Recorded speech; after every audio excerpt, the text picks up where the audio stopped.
तृतीय लिंग समुदाय संबंधी कानून के बारे में जानकारी देने के लिए दिल्ली से छत्तीसगढ़ मितवा कल्याण संघर्ष समिति की सचिव रवीना बरिहा जो है वो दिल्ली से यहाँ पर आई हैं और तृतीय लिंग समुदाय संबंधी कानून के बारे में यहाँ पर प्रशासनिक अधिकारियों को जानकारी दे रही है।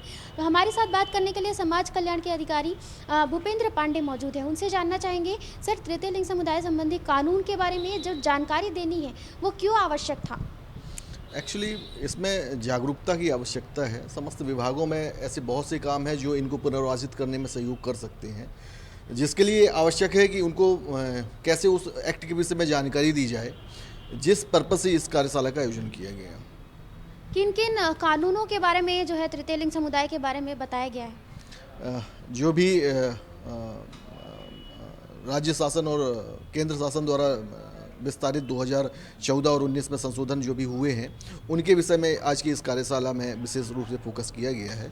कैसे समस्त विभागों के माध्यम से इनके पुनर्वास के संबंध में और क्या प्रयास किए जाए, जिस संबंध में इस कार्यशाला को रखा गया है। यहाँ पर तृतीय लिंग समुदाय के लोग यहाँ पर मौजूद हैं। उन्होंने ये भी बताया है कि काफ़ी परेशानियाँ उनको झेलनी पड़ी है। ऋचा बताती हैं कि वो मैथ्स लेने वाली थी लेकिन उन्हें कॉमर्स लेना पड़ा क्योंकि वो काफ़ी ज़्यादा डरती थी। इस डर को लेकर के आप क्या कहना चाहेंगे कि ये डर जो है वो उनके मन से कब दूर होगा? दरअसल मैं स्पष्ट करूंगा कि ये कार्यशाला का आयोजन ही इसलिए किया गया है कि ऐसे लोग जो इस फीलिंग से आगे आ रहे हैं, मतलब ऐसे जो लोग चिन्हांकित होकर अपने आप को तृतीय लिंग के लायक समझ रहे हैं, उनके लिए कोई रास्ता बनाया जा सके, उनके लिए कोई एक ऐसा गाइडलाइन जारी किया जा सके ताकि उनको भी जैसी समस्याएं इन्होंने झेली उसका सामना उनको ना करना पड़े। बिल्कुल, तो यहाँ पर जैसे कि भूपेंद्र सर ने बताया कि बहुत सारे तृतीय लिंग समुदाय को जो है भेदभाव का सामना पिछले समय से करना पड़ रहा है, लेकिन अब भारत सरकार ने उनके लिए कानून भी बनाए, कानून में संशोधन भी किए हैं। उस कानून के बारे में जानकारी देने के लिए यहाँ पर दिल्ली से जो टीम है वो भी आई हुई है। इन कानून के माध्यम से जो विभागीय अधिकारी हैं वो भी अब ये फैसला ले सकेंगे, ये जानकारी रखेंगे कि तृतीय लिंग समुदाय को लेकर के किस तरह से उन्हें पुनर्वास किया जाए, किस तरह से उन्हें रोजगार के साधन उपलब्ध कराया जाए, किस तरह से उन्हें रोजगार दिया जाए। कैमरामैन चोलाराम यादव के साथ सुप्रिया पांडे, लल्लूराम.com, रायपुर।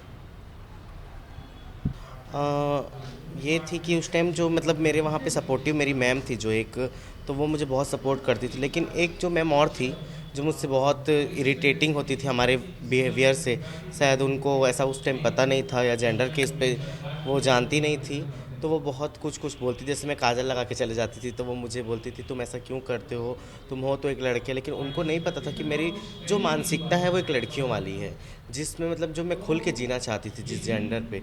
इसलिए तो वो क्या अभी की, अगर मैं अभी की स्थिति में बात करूँगी तो अभी क्या है, पाठ्यक्रम मतलब क्लास 6 और 8 में अभी तो आ गया है, तो बच्चे पढ़ रहे हैं और मैम सर जो मतलब स्टाफ, स्कूल स्टाफ है, वो भी इस चीज़ पे जानकारी ले रहे हैं। तो उनको इतना मतलब अभी उन बच्चों को इतना प्रॉब्लम नहीं हो रहा है, क्योंकि मैं बीच बीच में कभी अपने स्कूल भी जाते रहती हूँ या और अदर स्कूल में भी हम लोग वर्कशॉप के लिए भी जाते हैं, तो पता चलता है कुछ ट्रांसजेंडर बच्चे वहाँ हैं।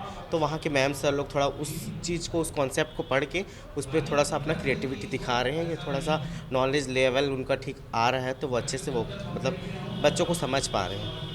डरती थी मैं उस टाइम, क्योंकि मुझे बहुत डर लगता था कि हो सकता है अगर मैं फिर उनकी क्लास में अगर जाऊंगी मैथ्स लेके तो वो मैम मुझे फिर परेशान करेगी, फिर मुझे छेड़ेगी, फिर कहीं ना कहीं मेरे पढ़ाई भी डिस्टर्ब होगा। और फिर मैं ये बातों को घर तक नहीं जाने देना चाहती थी कि घर पे पता चल जाएगा तो घर वाले मुझे ही चिल्लाएंगे करके। इसलिए तो मैं कॉमर्स डिपार्टमेंट ले ली। फिर मैं जो चीज़ मैं झेली हूँ वो अब ना हो, ऐसा तो हम लोग चाह ही रहे हैं। इसलिए हमारा जो समिति है, हम लोग का जो ट्रांसजेंडर, जो हम लोग पूरे छत्तीसगढ़ पे काम कर रहे हैं, मितवा संकल्प समिति मितवा संकल्प समिति, जिसकी प्रमुख है विद्या राजपूत जी।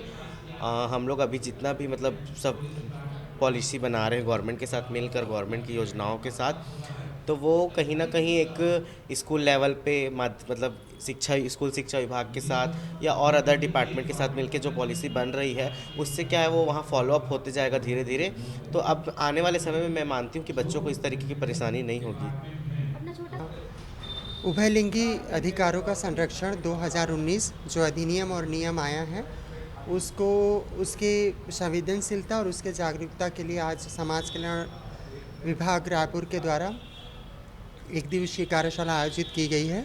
और तृतीय लिंग जो अधिनियम बना है, उभयलिंगी अधिनियम जो बना है, उसके बारे में अलग अलग अध्यायों के बारे में जो जिला के अलग अलग अधिकारी हैं उनको जागरूक किया जा रहा है, ताकि ट्रांसजेंडर मुद्दों के प्रति ज़्यादा से ज़्यादा लोग संवेदनशील हो, ज़्यादा से ज़्यादा लोग गंभीर हो।